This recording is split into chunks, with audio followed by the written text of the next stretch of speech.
राम राम साथियों, कैसे हो आप सभी। आई होप आप सभी ठीक ठाक और कुशल मंगल होंगे। साथियों, आज का वीडियो है 11th agriculture chapter number 2 weather and climate. बात करेंगे इंग्लिश मीडियम वाले स्टूडेंट के लिए। काफी टाइम से आप लोगों के कमेंट आ रहे थे कि सर अगला चैप्टर हमें कब कंप्लीट करवाओगे। तो आज के वीडियो में हम बात करने वाले हैं वेदर एंड क्लाइमेट पार्ट 1 के बारे में। तो चलिए साथियों, आज का वीडियो स्टार्ट करते हैं। शुरू करने से पहले जो लोग चैनल पर नए हैं, चैनल को सब्सक्राइब जरूर करें, पास में जो बेल आइकन है उस पर क्लिक करें ताकि आने वाले सभी वीडियोस के नोटिफिकेशन आपको टाइम टू टाइम मिलते रहे।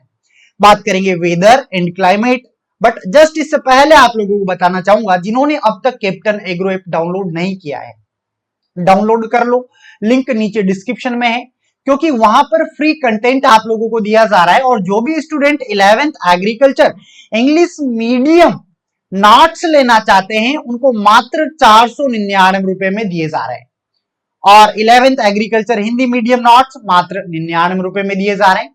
11th agriculture English medium course मात्र 4999 रुपए में दिया जा रहा है, जिसमें टोटल आप लोगों को 20 चैप्टर कंप्लीट करवाए गए हैं।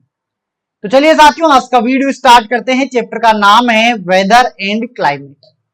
देखिए, चैप्टर स्टार्ट करने से पहले उसका जो टाइटल होता है ना यार, वो हमारे इधर दिमाग में बैठना चाहिए, तभी आगे का पूरा कंप्लीट चैप्टर आप लोगों को समझ में आएगा। देखिए, दो वर्ड है यहाँ पर, एक वेदर है और एक क्लाइमेट है। दोनों अलग अलग है। बात करें वेदर की, तो वेदर क्या होता है, एक तरीके से वेदर का जब भी जिक्र किया जाएगा ये शॉर्ट टर्म के लिए बात होगी, और जब भी क्लाइमेट की बात होगी तो लॉन्ग टर्म के लिए बात होगी। लाइक वेदर का मतलब ऐसा होता है कि हर पल हर समय चेंज हो गया, बारिश आ गई, धूप निकल गई, ठीक है, मौसम खराब हो गया, तो वेदर हर एक सेकंड हर एक पल चेंज हो सकता है। बट क्लाइमेट नहीं।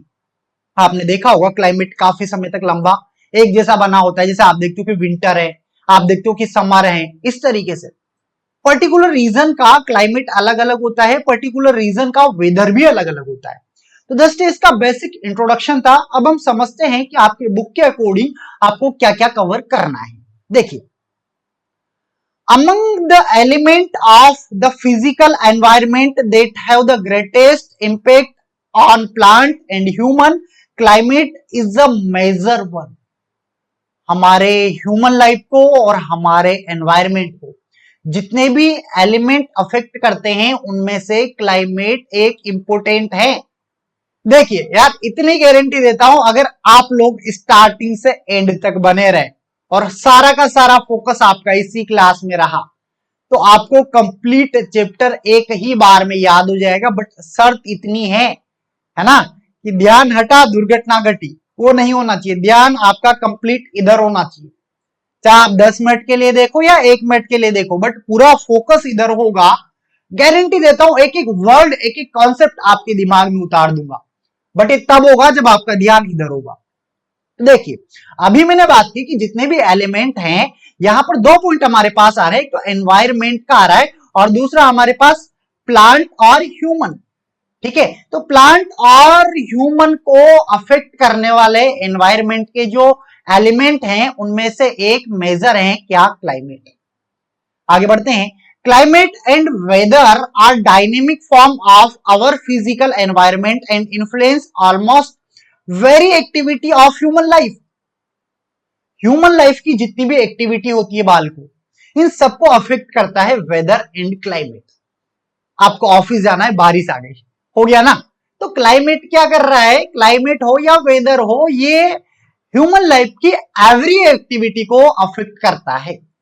आगे देखो, climate also influence the economic condition, industry, trade, mental health and civilisation of man. अब आप कहोगे कि वेदर एंड क्लाइमेट ये कैसे इकोनॉमिक कंडीशन को अफेक्ट करता है, कैसे इंडस्ट्री को करता है, कैसे ट्रेड को करता है, कैसे मेंटल हेल्थ को करता है। फॉर एग्जाम्पल ऐसे समझते हैं, कोई लाइक डेट ऐसा है कि कोई फैक्ट्री है जिसमें मान लीजिए कोई काम करने जाता है, लाइक आप कहीं जॉब करने जाते हो, ठीक है। अब सुबह जब आप ऑफिस जा रहे हो तो सुबह के समय क्या हुआ कि अचानक से बारिश आ गई। बारिश आ गई तो इससे हुआ क्या है, एक तरीके से आप जॉब पे नहीं जा पाए, और आपका जो काम था वहां पे जो भी प्रोडक्ट आप बना रहे थे वो नहीं बन पाया, और डायरेक्टली उसका रोल है हमारे इकोनॉमी में। तो वेदर एंड क्लाइमेट उसको अफेक्ट करता है। अरे यार एक नॉर्मल ऐसे हम ले लेते हैं, एक फसल हमारी उगी हुई है, एक खेत में एक क्रॉप हमारी लगी हुई है और इसका प्रोडक्शन आने वाला है, ठीक है, पर्टिकुलर स्टेट में अच्छी क्रॉप है और उसका प्रोडक्शन अच्छा आने वाला है, बट हुआ क्या कि ओले गिर गए।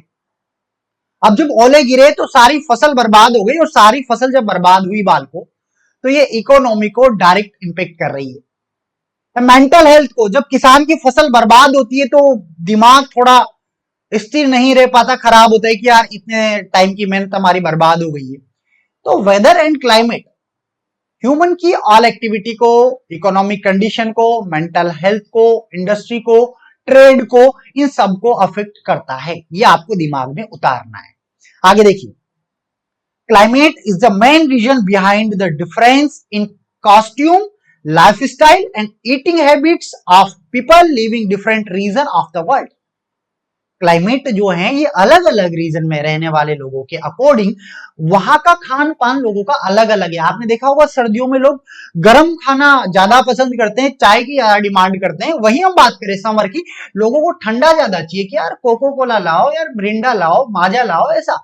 जबकि विंटर के टाइम पे कि यार एक मसाले वाली, अदरक वाली कड़क चाय हो जाए, ठीक है। तो खान पान को सबको इंपेक्ट करता है क्लाइमेट एंड वेदर। उम्मीद करता हूं एक एक पॉइंट आपको समझ में आ रहा होगा। अरे ये चैप्टर की स्टार्टिंग है, आगे चलो सब कुछ दिमाग में उतरेगा और आप बहुत अच्छे से इनको समझ पाओगे। आगे देखो, अब एक साइंटिस्ट हमारे पास यहां पे आते हैं जिनका नाम है केंड्रू।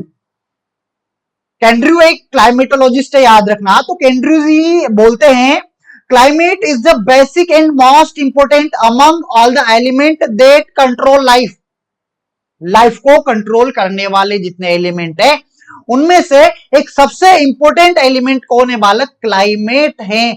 और ये बात किसने कही अगर पूछा जाए तो बोल देना ये बात केंड्रू ने कही। सर केंड्रू कैसे याद रखेंगे? अरे सी से क्लाइमेट और सी से केंड्रू, तो इजीली याद हो जाएगा ना भाई। आगे देखो, every phase of growth of plant is influenced by prevailing weather condition. Plant की हर ग्रोथ स्टेज सीधा सीधा इंपैक्ट है क्लाइमेट का। क्लाइमेट जैसे होगा उसके अकॉर्डिंग प्लांट की ग्रोथ होती है। आगे डीप में पढ़ेंगे हम इसको। Each crop show its entire yield potential in optimal weather condition.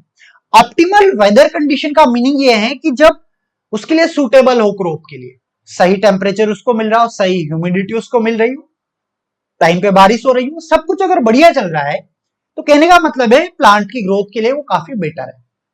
But ये जब ऑप्टिमल होगा तब। आगे देखिए, it is a universal fact that outbreak of disease pest on crop is related to prevailing weather. अगर हमारा वेदर खराब होगा बालक तो कीट बीमारियां हमारी क्रॉप पे ज्यादा लगेगी। सर ऐसा कैसे पॉसिबल हो सकता है? अरे क्यों नहीं हो सकता, बारिश के टाइम पे देखना फसलों में फंगस वाले रोग, कीट वगैरह। सोयाबीन की फसल में देखो यार बहुत सारे कीट मिलेंगे आपको, फंगस मिलेगी। तो जब वेदर खराब होगा तो इन सब का प्रकोप ज्यादा होगा, वेदर सही होगा तो इनका प्रकोप कम होगा। आगे देख बालक, therefore information about the effect of various parameter of weather on the growth and yield of crop is essential for successful crop production।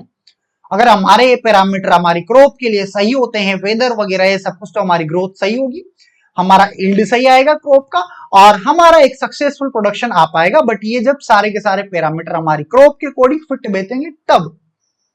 Clear हो रहा है? आगे देखिए, weather and climate are use in the same sense. ये दोनों थोड़े से same sense में यूज होते हैं बट बालक अलग अलग है। But in fact the meaning of both term is different. यहां तक का समझ में आया? For notes and online courses download the Captain Agro app now. पाल को जाइए, बहुत सारा कंटेंट आपको मिलेगा। अरे आप लोगों को 11th एग्रीकल्चर के नोट्स मात्र 20 चैप्टर के 499 में दिए जा रहे हैं। हिंदी मीडियम के ओनली 99 में दिए जा रहे हैं। कंप्लीट कोर्स आप लोगों को 4999 में दिया जा रहा है। तो यार देरी किस बात की, लिंक नीचे डिस्क्रिप्शन में है, जाओ परचेस करो। और वीडियो अगर वाकई में अच्छा लग रहा है तो यार जिन्होंने अब तक लाइक नहीं किया है लाइक कर दो, और कमेंट बॉक्स में जय जवान जय किसान जरूर लिखना। आगे बढ़ेंगे, अब बात करेंगे। देखिए अभी तो चैप्टर की स्टार्टिंग भी नहीं है, ये तो हम बात कर रहे हैं बेसिक के बारे में। अब हम चैप्टर की स्टार्टिंग करने वाले हैं। अभी आप लोगों ने क्लाइमेट के बारे में पढ़ा, ठीक है, और थोड़ा थोड़ा बेसिक वेदर के बारे में आपने पढ़ा। अब स्पेशली हम वेदर के बारे में पढ़ने वाले हैं कि व्हाट इज वेदर, वेदर क्या होता है। मान लीजिए आपके एग्जाम में क्वेश्चन आएगा डिफाइन द वेदर, तो आप क्या लिखेंगे, generally the prevailing condition of atmosphere is called weather. What is prevailing condition, prevailing condition का मतलब ये है कि शॉर्ट टाइम की जितनी भी सारी की सारी कंडीशंस है उन सबको हम वेदर बोलते हैं। मतलब हर पल हर समय जो भी घटित हो रहा है एनवायरमेंट में उसको हम बोलते हैं वेदर। क्लियर हुआ। वेदर को हम लाइक बोलते हैं कि फाइन है, फेयर है, फोगी है, क्लाउडी है, रेनी है। अरे बोलते कि नहीं बोलते। तो ये जो वर्ड जो टर्मिनोलॉजी हम यूज में ले रहे हैं ये एज अ वेदर को बताने के लिए हम लेते हैं ना। जब हम मोबाइल पे भी देखते हैं तो वो भी हमें बताता है कि फोगी होगा, रेनी होगा, तो हमें क्या बता रहा है, हर एक सेकंड हर एक पल की इंफॉर्मेशन हमें दे रहा है। क्या वो क्लाइमेट के बारे में बता रहा है, वो वेदर के बारे में हमें बता रहा है कि आगे आने वाले 10 दिनों में इतनी बारिश होगी, आगे आने वाले 2 से 3 घंटों के अंदर अंदर आपके क्षेत्र में काफी भारी बारिश तूफान होने की संभावना है। क्या ऐसे मैसेज आपको नहीं मिलते, वो सब वेदर को बताते हैं। बालक किसके बारे में बताते हैं, सब वेदर के बारे में बताते हैं। तो आगे देखो, इन अ पर्टिकुलर प्लेस की बात हो रही है, at a given time, particular time पे the atmospheric condition that reflect the short term changes of the atmosphere temperature, pressure, air moisture, cloud condition, precipitation and visibility is known as weather। Particular जगह पे particular time पे pressure change हो रहा है, moisture change हो रहा है, बारिश आ रही है, टेम्परेचर कम हो रहा है, ज्यादा हो रहा है, ये सब वेदर को बता रहे हैं और इसको ही हम बोलते हैं वेदर। तो आई होप आप लोगों को वेदर की डेफिनेशन क्लियर हो गई होगी। ये 2 पॉइंट आपको बताया, दोनों इंपोर्टेंट है आप लोगों के लिए। अब देखिए यहां पर हम बात करें weather is a highly variable. बालक weather is a highly variable का मीनिंग ये है कि बहुत ज्यादा चेंज हो सकता है। अरे बहुत तेज बारिश हो रही है, अचानक से 2 मिनट बाद आप देखोगे कि सूरज आ गया, सन आ गई, लाइट आ गई। तो देखो वेदर कितना जल्दी चेंज होता है ना। बहुत अच्छा मौसम हो रहा है, क्लियर मौसम है, अचानक से तेज बारिश, ओले, तूफान आ गए, बहुत ज्यादा बहुत ज्यादा। तो याद रखना weather is a highly variable. It consistently changes sometimes every hour and sometimes every day। कभी कभी कुछ घंटों में और कभी कभी दिन प्रतिदिनों में चेंज होता रहता है। क्या समझ पा रहे हो आप लोग? ठीक है, आगे बढ़ेंगे। अब यहां पर एक और साइंटिस्ट की एंट्री होती है बालको आपके चैप्टर में, जिनका नाम है टेवरथा। साइंटिस्ट टेवरथा, और ये फेमस क्लाइमेटोलॉजिस्ट हैं। और याद रखना इन्होंने वेदर के बारे में क्या कहा, देखिए, the short term condition of place, the sum total of the temperature, air pressure, humidity, rainfall is known as weather। इन्होंने बोला कि शॉर्ट टर्म कंडीशन हो सकती है किसी प्लेस की जहां पर आपका टेम्परेचर हो गया है, आपका एयर प्रेशर हो गया है, आपकी ह्यूमिडिटी हो गई है, बारिश हो गई, इन सबका योग, इन सबका जोड़ इज कॉल्ड वेदर। क्लियर। आगे देखो, generally is expressed by adjective such as fine, fair, foggy, cloudy, rainy, sunny, windy. यही तो बोलते हैं। अगर आपसे पूछा जाए कि हेलो वेदर कैसा है, तो आप क्या बोलोगे, अरे यार थोड़ा सा मौसम खराब है, बादल छाए हुए हैं, ठीक है, बारिश हो रही है, तेज धूप है, आंधी आ रही है, तूफान आ रहा है। तो वेदर को बताने के लिए हम कौन कौन से वर्ड यूज में लेते हैं, तो याद रखना fine, fair, foggy, cloudy, rainy, sunny, windy. अरे आप आपके मोबाइल एप्लीकेशन पे देखो, फोरकास्टिंग आप देखो, वेदर फोरकास्टिंग, उसमें आपको ये वर्ड आपको दिखेगा। उसके नीचे दिखेगा कि आज 25 किलोमीटर की रफ्तार से हवाएं चल रही है, वेदर फाइनी है, क्लाउडी है, रेनी है, फॉगी है, ये सब कुछ लिखा हुआ मिलता है। तो लाइक वेदर को बताने के लिए इन टर्मिनोलॉजी का यूज हम करते हैं। आई होप आप लोग समझ पा रहे हो। ठीक है, आगे बढ़ते हैं। तो बाल अभी जस्ट हमने बात की वेदर के बारे में, अब हम बात करते हैं एग्रोमेट्रोलॉजी क्या है। तो देखिए, agrometeorology is a branch of metrology in which the relation between plant and animal and the physical environment is studies science related to interaction between crop, grass, tree, animal, insect and atmospheric element is agroclimatology। सीधी अगर एक बात मैं आपको कहूं, एग्रोक्लाइमेट्रोलॉजी एक ऐसी branch है जिसके अंदर प्लांट और एनिमल, ठीक है, और हमारे प्लांट के अंदर ग्रास आ गए, ट्री आ गए, एनिमल आ गए, इन सबके बीच का रिलेशन का स्टडी एक तरीके से किया जाता है। उस ब्रांच को बोला गया है एग्रोक्लाइमेट्रोलॉजी। याद रखोगे। चलिए आगे बढ़ेंगे। अभी जस्ट आप लोगों ने एक वर्ड आपने समझा है जिसका हमने जिक्र किया है, वेदर। वेदर के बारे में अभी आपने पढ़ा है और जस्ट बेसिक बेसिक अभी आपने पढ़ा है, अभी तो चैप्टर भी हमारा ढंग से स्टार्ट नहीं हुआ है। सेकंड यहां पर हमारे पास आता है बालक climate. What is climate? Climate पढ़ने से पहले आपको याद दिलाना चाहूंगा, अगर आप भी आगे कंपटीशन फाइट करना चाहते हो बाल को, तो जैसे लाइक तिवर्ता, जैसे लाइक कैंड्रू, ये जो साइंटिस्ट है ये आपको याद रखने हैं क्योंकि एग्जाम में पूछे जाते हैं। ठीक है, तो बात करते हैं क्लाइमेट के बारे में। What is climate? तो देखिए, the word climate is originated from the Greek word clima. हमारा जो क्लाइमेट वर्ड है बालक, ये ग्रीक लैंग्वेज के क्लाइमा शब्द से आया है। और बालक, क्लाइमा का मीनिंग क्या होता है? तो एक तरीके से ये वाटर प्लस एयर को बता रहा है। किसको बता रहा है? वाटर प्लस एयर को बता रहा है। कहने का मतलब हमारे एनवायरमेंट में वाटर और हवा, इन दोनों का जो कॉम्बिनेशन है इज कॉल्ड क्लाइमेट। क्लियर हुआ? तो एग्जाम में क्वेश्चन पूछा जाता है, क्लाइमेट जो वर्ड है कहां से आया? तो ग्रीक वर्ड क्लाइमा से आया है। इसका मीनिंग वाटर एंड एयर है। कहने का मतलब है generally made up of two element, water and air. याद रखना, कंपटीशन के लिए इंपॉर्टेंट है।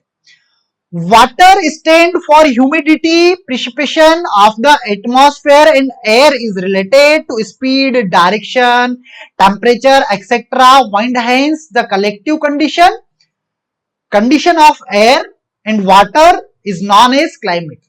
तो कहने का मतलब है, अगर नॉर्मल सीधी भाषा में मैं आपको कहूं, हमारे एनवायरमेंट के अंदर जो वाइंड है, वाइंड के अंदर हमारा और वाटर के ड्रॉप्स हैं, छोटे छोटे बारीक बारीक, ठीक है, इन सबको मिलाकर ही हम एक तरीके से क्या बोल रहे हैं कि हमारा क्लाइमेट है। ठीक है, तो ये याद रखना इंपॉर्टेंट है। अकॉर्डिंग टू तिवर्ता, जैसे कि वेदर के अंदर भी उन्होंने कहा था, ऐसे यहां पर क्लाइमेट के अंदर भी इनका कुछ ओपिनियन था। और इन्होंने क्या कहा? अकॉर्डिंग टू तिवर्ता कहते हैं, the coordination of generalization of the diversity of day to day weather is known as climate. तिवर्ता बोलते हैं कि डे टू डे जो हमारा वेदर है, इन सबका अगर एक सम कर दिया जाए लॉन्ग टाइम के बाद, तो जो बनेगा उसे बोलते हैं क्लाइमेट। बालक, आप जानते हो ना कि क्लाइमेट एक लंबे समय की बात चल रही है। लाइक जैसे आप बोलते हो कि विंटर है, लाइक समर है, लाइक रेनी है, तो ये एक लंबे समय को बता रहा है, ऐसा नहीं है शॉर्ट टाइम पीरियड को बता रहा है। अगर देखा जाए तो ये भी क्लाइमेट नहीं है बालक, क्लाइमेट बहुत बड़ा इंपोर्टेंट। अरे 31 ईयर तक अगर हम स्टडी करें तब जाके हम कह पाते हैं कि क्लाइमेट कैसा है। उसमें हम बताते हैं कि ट्रॉपिकल होगा, सब ट्रॉपिकल होगा, वो सब चीजें हम देख पाते हैं। तो चलिए आगे बढ़ते हैं। अभी फिलहाल के लिए तिवर्ता जी बोलते हैं कि डे टू डे जो वेदर का चेंजेस हो रहा है, इन सबका अगर सम कर दिया जाए, इन सबका कोऑर्डिनेशन कर दिया जाए, इज कॉल्ड क्लाइमेट। नेक्स्ट आप देखिए, in other word, the totally of the weather of a large area in the long term is called climate. Next, the word climate indicate the average weather of region. It's also include general deviation and extreme condition of the average. Next, in this way we can say that during a particular period the sum total of the numerical weather information particular region is called climate. वही sum total हो गया ना हमारा। Particular कोई reason है, for example मान लीजिए ये कोई रीजन है, पर्टिकुलर कोई एरिया है, इसमें अगर मैं कंटिन्यू काफी टाइम तक डे टू डे का अगर देखूं वेदर कैसा है, किसी दिन बारिश हो रही है, किसी दिन धूप है, किसी दिन बारिश, किसी दिन ऑल है, जब इन सबका टोटल में सम करता हूं तो बालक उसको मैं क्या बोल रहा हूं? Is called climate. Next, the climate is not created in few days और फ्यू ईयर्स। ऐसा नहीं है क्लाइमेट को मैं आज क्रिएट कर सकता हूं, या आज क्रिएट हो सकता है, या कल क्रिएट कर सकता हूं। But the World Meteorology Organization located in Geneva, Switzerland, has considered the average weather of period of 31 years as suitable of defined climate. 31 year हमें चाहिए क्लाइमेट को डिफाइन करने के लिए, ऐसा मैं नहीं, ऐसा कौन बोलता है? वर्ल्ड मेट्रोलॉजी ऑर्गेनाइजेशन, जो कहां पर है? जिनोवा, स्विट्जरलैंड। और बाल को यहां पे आपके कंपटीशन के लिए इंपोर्टेंट क्वेश्चन बन गया, याद रखना। नेक्स्ट देखिए, अगला हमारे पास आता है एग्रो क्लाइमेटोलॉजी। जैसे हमने एग्रोमेटोलॉजी पढ़ा था, मेट्रोलॉजी, वैसे क्लाइमेटोलॉजी हमारे पास आता है। That science in which all expect of climatology that are directly related to agriculture are studies is known as agro climatology. Climate से संबंधित जो भी स्टडीज वगैरह हम करते हैं, उसको हम बोलते हैं एग्रो क्लाइमेटोलॉजी, और ये भी एक साइंस की ब्रांच है। In this the interrelationship between soil, atmosphere and plant growth, इसमें रिलेशनशिप का स्टडी होता है किस किसका, सॉइल का, एटमॉस्फेयर का और प्लांट ग्रोथ का, कि हमारी सॉइल कैसी है, उस सॉइल में हमारा प्लांट कैसा लगा है, और वेदर क्या कंडीशन कैसा है, इनका स्टडी किया जाता है। In this the relationship of the climate system with agriculture production is tested. चलिए, अभी आप लोगों ने मोटा मोटा ये पढ़ा है कि what is weather, what is climate. अब हम बात करने वाले हैं difference between weather and climate, दोनों में क्या डिफरेंस है। और बाल को आपके जब सब्जेक्टिव पेपर होता है 11th के अंदर, तो 100% क्वेश्चन बनता ही बनता है, मेजर क्वेश्चन बनता है। अगर वाकई में नंबर आपको चाहिए तो याद करना, दिमाग बनाए रखना वीडियो में। तो देखो, एक तरफ है वेदर, एक तरफ है क्लाइमेट। देखिए बालक, बात करते हैं वेदर। सबसे पहले वेदर समझते हैं। तो वेदर क्या है? It is related to daily state of atmosphere at a particular location. हमारे एक तरीके से एटमॉस्फेयर की कंडीशन है, बट डेली की, कि कैसा है, इसको बोल दिया weather. It is related to average condition of long term weather in large area. एक बड़े एरिया के अंदर, ये पर्टिकुलर शॉर्ट में था इधर, ये एक बड़े एरिया के अंदर एक लंबे समय की बात हो रही है, इज कॉल्ड क्लाइमेट। इधर it is always variable, changes along with atmospheric condition. बालक, वेदर हर पल, हर सेकंड, हर घंटे, हर दिन चेंज होता है, बट क्लाइमेट नहीं होगा। तो देखो, it is almost consistent and varies along with the region. Particular समय में बना रहेगा काफी समय तक। आगे देखो, it is a unit of climate. और भाल को वेदर एक यूनिट है किसका? अरे क्लाइमेट का। It is a combination of different type of weather. और क्लाइमेट क्या है? डिफरेंट टाइप ऑफ वेदर का एक समय, एक टोटल है। जैसे मान लीजिए कोई वेदर है 2 + 1 + 4, अगर मैं इन सबको टोटल कर देता हूं तो कितना होता है? बोलो 5 6 7। ये है मेरा क्लाइमेट। और ये जो 2 हैं, ये 1 है, ये 4 हैं, बालक ये क्या है? ये है वेदर। क्लियर हो रहा है? समझ में आ रहा है? आगे देखिए, जो भी student 11th agriculture English medium notes लेना चाहते हैं, ओनली 499 में आपको दिए जा रहे हैं 20 चैप्टर है बालक। 11th agriculture Hindi medium only 99 में दिए जा रहे हैं। इंग्लिश मीडियम कोर्स मात्र आप लोगों को 4,999 रुपए में दिया जा रहा है। तो जो भी इंटरेस्टेड है, download the Captain Agro app now. आगे देखो, weather, there may be several type of weather in a day. एक दिन के अंदर कई सारे टाइप का वेदर हो सकता है। The climate remain the same, changes can occur in the long term. Climate एक जैसा बना रहेगा, अगर चेंज होगा तो काफी लंबे समय में होगा। वेदर देखो, it is a differentiation of climate और it is a unification of weather. तो ये डिफरेंस आप लोगों को याद रखने हैं, इंपॉर्टेंट है बालक। ये चैप्टर अब तक जो मैंने आप लोगों को पढ़ाया, अगर सच में मैं आपको बोलूं, बिल्कुल इधर अंदर की बात अगर आपको बोलूं, तो ये तो था बस इसका बेसिक सा इंट्रोडक्शन। अब हम गहराई में गोता लगाने वाले हैं, लेकिन वो तभी समझ में आएगा जब आप लोगों के दिमाग में 2 वर्ड क्लियर होंगे। और 2 वर्ड है क्या? क्लाइमेट और वेदर।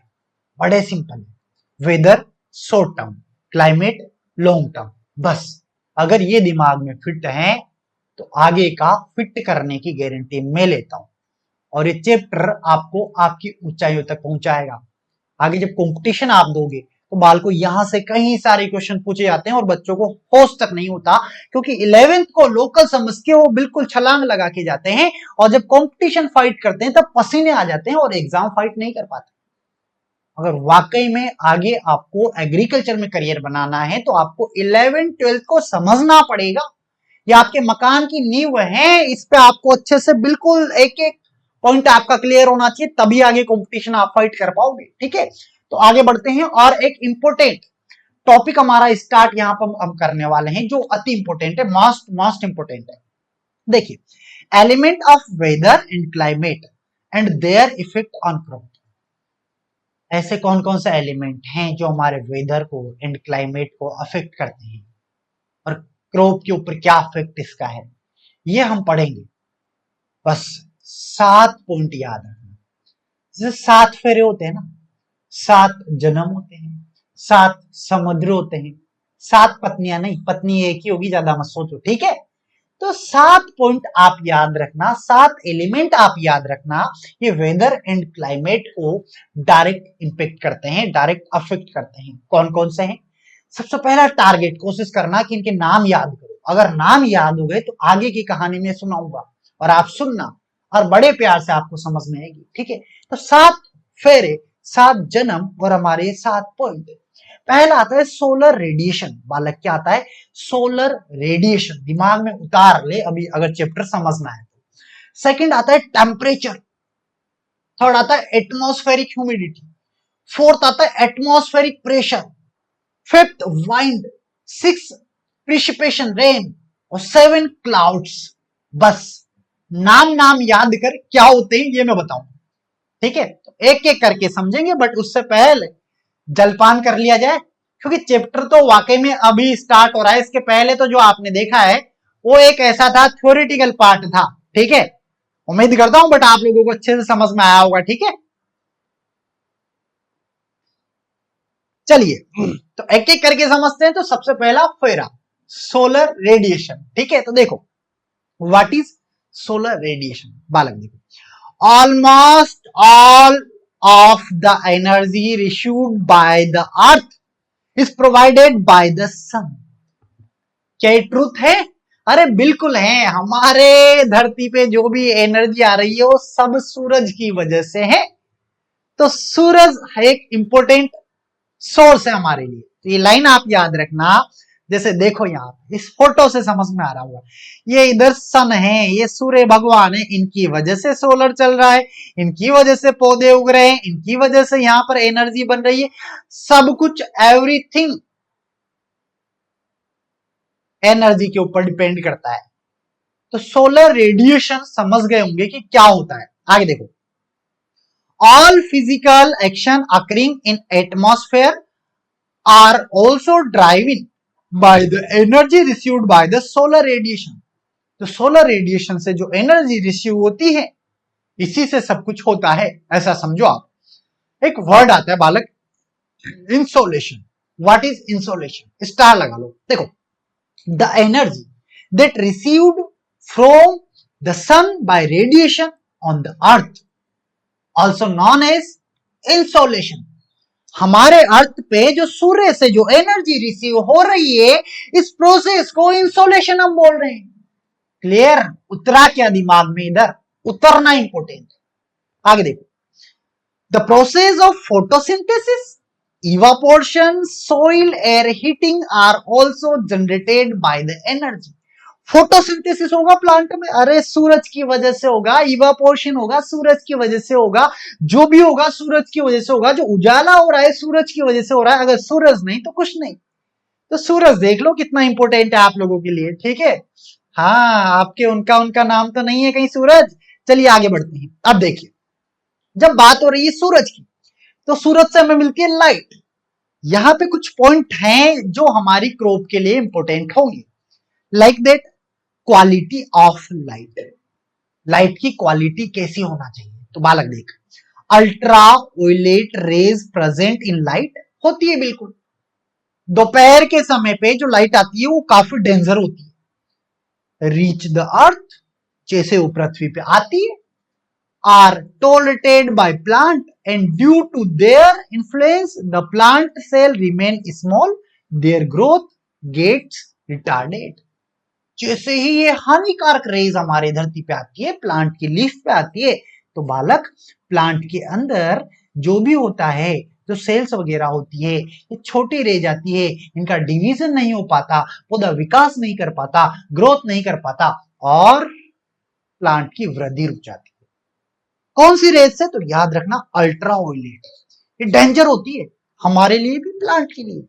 आगे देखो, these rays can affect seed germination and their effective development। बाल को ये रेज सीड जर्मिनेशन को भी अफेक्ट करती है एंड ग्रोथ को भी अफेक्ट करती है।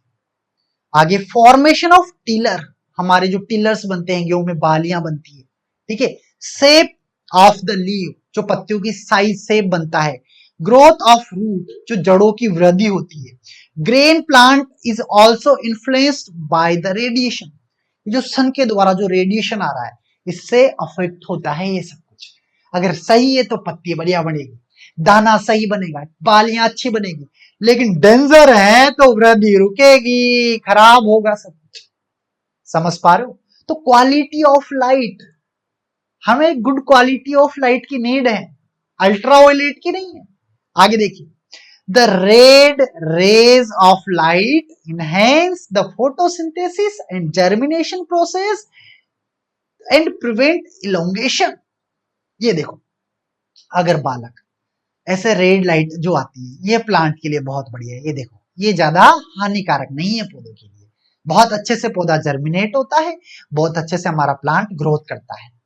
Green blue radiation also inhibit the seed germination.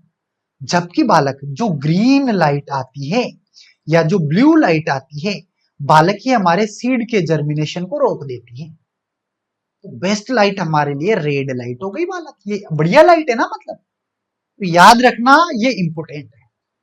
आगे देखिए, तो अभी हमने लाइट के अंदर ओनली क्वालिटी ऑफ लाइट की बात की है कि कैसी क्वालिटी होना चाहिए। आगे आता है इंटेंसिटी ऑफ लाइट। इंटेंसिटी कैसी है लाइट की, तो देखो, it means the volume or amount of light that influence the growth of plant growth photosynthesis। maximum light intensity where the respiratory rate of the plant and photosynthesis rate is the same is known as the light compensation point। What is light compensation point? तो याद रखना, जब काफी ज्यादा एक तरीके से maximum बाल को लाइट आ रही है हमारे लीफ के ऊपर, अब जितना रेस्पिरेशन हो रहा है प्लांट में, उतनी लाइट अगर इसको मिल रही है और इतनी लाइट को हमारा प्लांट ले रहा है और फोटोसिंथेसिस कर पा रहा है, तो इस पॉइंट को हम बोलते हैं light compensation point. Is important. But अगर लाइट का इंटेंसिटी कम है तो फोटोसिंथेसिस कम होगा, ज्यादा है तो बहुत ज्यादा होगा, वो भी सही नहीं है। तो याद रखना, ये भी क्वालिटी का होना चाहिए, मीडियम होना चाहिए। The point is higher at higher temperature. ये कब होगा? जब टेम्परेचर ज्यादा होगा तो फोटोसिंथेसिस ज्यादा होगा। नॉर्मल फंडा है ना, अगर टेम्परेचर ज्यादा है, आप देखो गर्मियों के अंदर प्लांट फटाफट फटाफट सूखते हैं, क्यों? क्योंकि जल फटाफट फटाफट फटाफट वाष्प हो जाता है, पत्तियों के अंदर से जल की हानि ज्यादा होती है। जबकि विंटर में ऐसा नहीं होता, रेनी में ऐसा नहीं होता, क्योंकि टेम्परेचर कम होता है। तो टेम्परेचर अगर ज्यादा है तो फोटोसिंथेसिस ज्यादा होगा। क्लियर? आगे देखिए, for online and online notes download the Captain Agro app now. तो यार जिन्होंने डाउनलोड नहीं किया, डाउनलोड कर लो। और यार इतनी रिक्वेस्ट है, वाकई में पढ़ रहा हूं ना, अगर आप समझ में आया एक भी वर्ड, तो आपको आपकी उसकी उसकी और आपको आपके उसके उसकी कसम है, वीडियो को लाइक, चैनल को सब्सक्राइब और कमेंट किए बिना मत जाना। कमेंट करके जरूर बताना वीडियो कैसा लगा है, चाहे आप कमेंट बॉक्स में जय जवान जय किसान जरूर लिखो, ठीक है? आगे बढ़ते हैं। The crop development process such as a foliar production rate, flowering, fructification etcetera also influence by length of the day और लाइट पीरियड। एक दिन में कितनी लाइट हमारी फसलों को मिल रही है, हमारे पौधे को लाइट कितने घंटे मिल रही है, 2 घंटे, 4 घंटे, 6 घंटे, 8 घंटे, 12 घंटे, इसके ऊपर डिपेंड करता है फ्लावरिंग, इसके ऊपर डिपेंड करता है उसका ग्रोथ, इसके ऊपर डिपेंड करता है इसका फोटोसिंथेसिस, उसके ऊपर डिपेंड करता है क्लोरोफिल। मतलब ये सब कुछ जो प्रोसेस हैं, ये सब डिपेंडेंट है on light, period of light, time period of light. आगे देखिए, the period of light in the day, the period of darkness at night, the time of flowering of many plant crops। बाल को, plant को dark light भी चाहिए और day वाली light भी चाहिए। तो यहां पर एक टर्मिनोलॉजी हमारे पास आती है और मोस्ट है इंपोर्टेंट, जिसको हम बोलते हैं फोटो पीरियडिज्म। इसको हिंदी में प्रदीप्त कालिता बोलते हैं। What is photo periodism? जब लाइट हमारे प्लांट को मिलती है, तो प्लांट को लाइट मिली, तो लाइट मिलने के बाद हमारा प्लांट क्या प्रतिक्रिया कर रहा है, क्या एक्शन ले रहा है, इसको बोला जाता है फोटो पीरियडिज्म। देखो, the development response of the plant to the duration of day light is known as photoperiodism. On the basis of photoperiodism, plant can be divided into 4 types. आपने नाम सुना हो, short day plant, long day plant, medium day plant, day neutral plant. तो 4 types है। कहने का मतलब है अगर फोटो पीरियडिज्म समझ में नहीं आया आपको तो आगे का नहीं समझ में आएगा। तो समझो, इधर इधर फोकस बनाओ डायग्राम। जैसे फॉर एग्जाम्पल ये कोई हमारा प्लांट है, अब इसको सनलाइट मिली, मान लीजिए 8 घंटे सनलाइट। 8 घंटे जैसे ही लाइट मिली तो इस प्लांट का रिएक्शन क्या था, ये क्या कर रहा था, अंदर फूड बना रहा था, फोटोसिंथेसिस कर रहा था। तो क्या एक्शन ये ले रहा था, इसका रेस्पॉन्स क्या था, फ्लावर ओपन हो रहे थे, क्लोरोफिल बन रहा था। तो इस एक्शन को ही एक तरीके से हम फोटो पीरियडिज्म बोलते हैं। और फोटो पीरियडिज्म के बेस पे 4 टाइप से इनका क्लासिफिकेशन किया हुआ है। बालक यहाँ पे हमारे पास जो फर्स्ट नंबर पे आता है वो आता है शॉर्ट डे प्लांट। जैसा कि नाम से आप लोगों को पता चल रहा होगा, what is short day plant, SDP। A specific length of daylight and darkness of night that is required for flowering plant is known as the critical day length. Short day plant are those which require comparatively less day length. इनको 10 घंटे से कम light चाहिए। अगर सीधा सीधा मैं आपके दिमाग में उतारूं कि SD प्लांट क्या होते हैं, शॉर्ट डे प्लांट क्या होते हैं, आप भूल जाओ सब।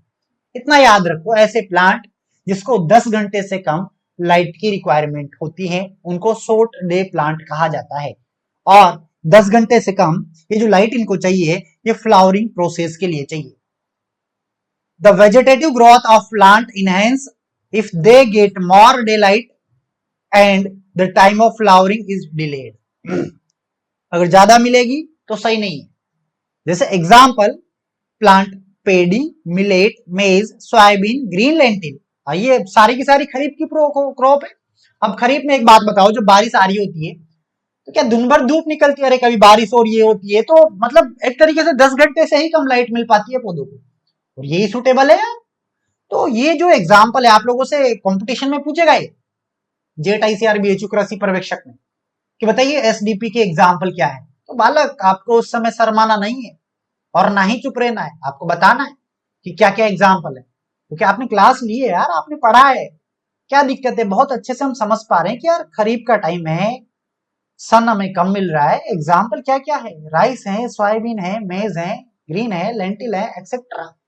कितने घंटे चाहिए, 10 घंटे से कम चाहिए। क्यों चाहिए, अरे क्योंकि इनको फ्लावरिंग प्रोसेस करनी है, बस यही तो SDP प्लांट है। आगे देखो, अगला आता है बालक लॉन्ग डे प्लांट। नाम से पता चला इनको ज्यादा प्रकाश चाहिए, मोर देन 14 हार्स, इनको 14 घंटे से ज्यादा प्रकाश चाहिए। ठीक है, तो देखो these plant also delay flowering and enhance the vegetative growth when they get less light. अगर इनको 10 घंटे से कम लाइट मिलेगी तो यार ये फ्लावरिंग प्रोसेस और वेजिटेटिव ग्रोथ अच्छे से नहीं कर पाएंगे।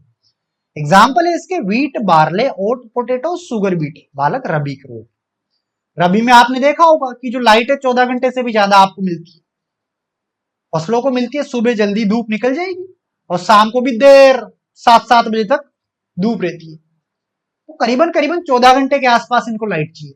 आगे देखो, अगला आता है inter day plant, intermediate day plant, IDP इनको बोलते हैं। अब ये दोनों के बीच का है, इनको 12 से 14 घंटे चाहिए लाइट। फ्लावरिंग प्रोसेस के लिए इन प्लांट को ओनली 12 से 14 घंटे के बीच लाइट चाहिए। अगर ये लाइट मिलेगी तो फ्लावरिंग प्रोसेस होगा, नहीं तो नहीं होगा।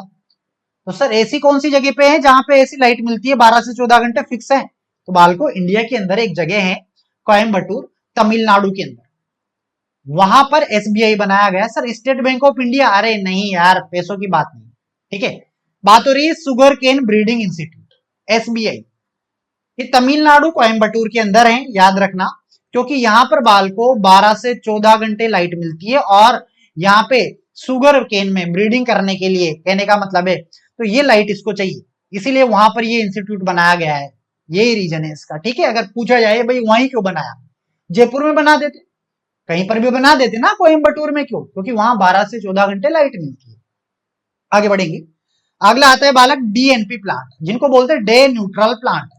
अब what is day neutral plant, तो देखो इनको कोई मतलब नहीं है कितने भी घंटे लाइट मिले, ये अपनी फ्लावरिंग प्रोसेस करेंगे और ग्रोथ करेंगे। तो a plant that flower regardless of the length of the period of light is exposed to cold or day neutral plant, like example cotton, sunflower, buckwheat, tomato, peas, rice, अरे tomato हो गया, बैंगन हो गया, इनको तीनों ऋतुओं में आप उगा सकते हो। सीधा अगर मैं आपको बोलूं तो तीनों ऋतुओं के अंदर जिन फसलों को हम उगा सकते हैं वो डीएनपी प्लांट है। तो आई होप आप लोगों को ये पार्ट 1 अच्छे से समझ में आया होगा। अगर आया है तो कमेंट करके बताना, और अगर आप लोगों को पार्ट 2 इसका चाहिए तो इस पे 100 लाइक जैसे ही हो जाएंगे अगला पार्ट 2 आ जाएगा, ये याद रखना, ठीक है। और जो भी स्टूडेंट अब तक जिन्होंने 11th एग्रीकल्चर इंग्लिश मीडियम के नोट्स नहीं लिए हैं, download the Captain Agro app now. मात्र अरे 999 काटो, अभी आज आपको 499 में दिए जा रहे हैं, 20 चैप्टर हैं। तो देरी किस बात की, लिंक नीचे डिस्क्रिप्शन में है। कोई डाउट होता है तो पूछना। और साथियों एक बार फिर से उम्मीद करता हूं जो पढ़ाया है काफी अच्छे से समझ में आया होगा। किसी में कोई डाउट है पूछ सकते हो। मुलाकात करेंगे अगले वीडियो में, तब तक आप सभी को मेरा राम राम, नमस्कार, जय जवान जय किसान, जय हिंद, बाय बाय।